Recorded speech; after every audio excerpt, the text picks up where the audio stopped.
Percy, Grover cut in, if you were Zeus and you already thought your brother was plotting to overthrow you, then your brother suddenly admitted that he had broken the sacred oath that he took after World War II, that he fathered a new mortal hero who might be used as a weapon against you, wouldn't that have put a twist in your toga? But I didn't do anything. Poseidon, my dad, he didn't really have this master bolt stolen, did he? Chiron sighed. Most thinking observers would agree that thievery is not Poseidon's style, but the sea god is too proud to try convincing Zeus of that. Zeus has demanded that Poseidon return the bolt by the summer solstice.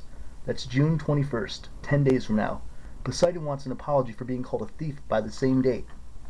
I hope that diplomacy might prevail, that Hera or Demeter or Hestia would make the two brothers see sense. But your arrival has inflamed Zeus's temper. Now neither god will back down. Unless someone intervenes, unless the Master Bolt is found and returned to Zeus before the solstice, there will be war. And do you know what a full-fledged war would look like, Percy? Bad, I guess? Imagine the world in chaos, nature at war with itself, Olympians forced to choose sides between Zeus and Poseidon, destruction, carnage, millions dead, Western civilization turned into a battleground so big it'll make the Trojan War look like a water balloon fight. Bad, I repeated. And you, Percy Jackson, would be the first to feel Zeus's wrath. It started to rain. Volleyball players stopped their game and stared in stunned silence at the sky. I had brought on the storm to Half-Blood Hill. Zeus was punishing the whole camp because of me. I was furious. So I had to find the stupid bolt, I said, and return it to Zeus. What better peace offering, Chiron said, than to have the son of Poseidon return Zeus's property? If Poseidon doesn't have it, where is the thing? I believe I know. Chiron's expression was grim, part of a prophecy that he had years ago. Well, some lines of the prophecy made sense to me. But now I can say more. You must officially take up the quest. Then, seek the counsel of the Oracle. Why can't you tell me where the bolt is beforehand? Because if I did, you'd be too afraid to accept the challenge. I swallowed. Good reason? You agree then? I looked at Grover, who nodded encouragingly. Easy for him. I was the one that Zeus wanted to kill. All right, I said. It's better than being turned into a dolphin. Then it's time you consulted the Oracle, Chiron said. Go upstairs, Percy Jackson, to the attic. When you come back down, assuming that you're still sane, we will talk more. 4 flights up, the stairs ended under a green trapdoor. I pulled the cord. The door swung down and the wooden ladder clattered into place. The warm air from above smelled like mildew, and rotting wood and something else. A smell I remembered from biology class. Reptiles. The smell of snakes.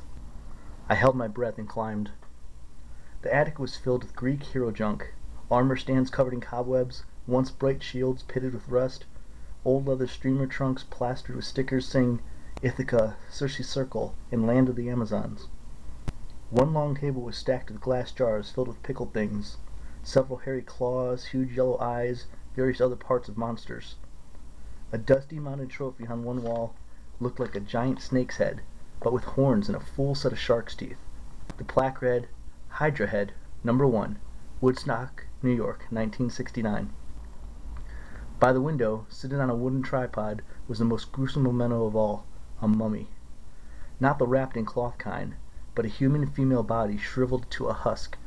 She wore a tie-dyed sundress, lots of bead necklaces, and a headband over long black hair. The skin of her face was thin and leathery over her skull, and her eyes were glassy white slits, as if the real eyes had been replaced by marbles. She'd been dead a long, long time. Looking at her sent chills up my back, and that was before she sat up on her stool and opened her mouth. A green mist pulled from the mummy's mouth, coiling over the floor in thick tendrils, hissing like 20,000 snakes. I stumbled over myself trying to get to the trap door, but it slammed shut. Inside my head I heard a voice slithering into one ear and coiling around my brain. I am the spirit of Delphi, speaker of the prophecies of Phoebus Apollo, slayer of the mighty Python. Approach, seeker, and ask. I wanted to say, no thanks, wrong door, just looking for the bathroom. But I forced myself to take a deep breath. The mummy wasn't alive. She was some kind of gruesome receptacle for something else, the power that was now swirling around me in the green mist.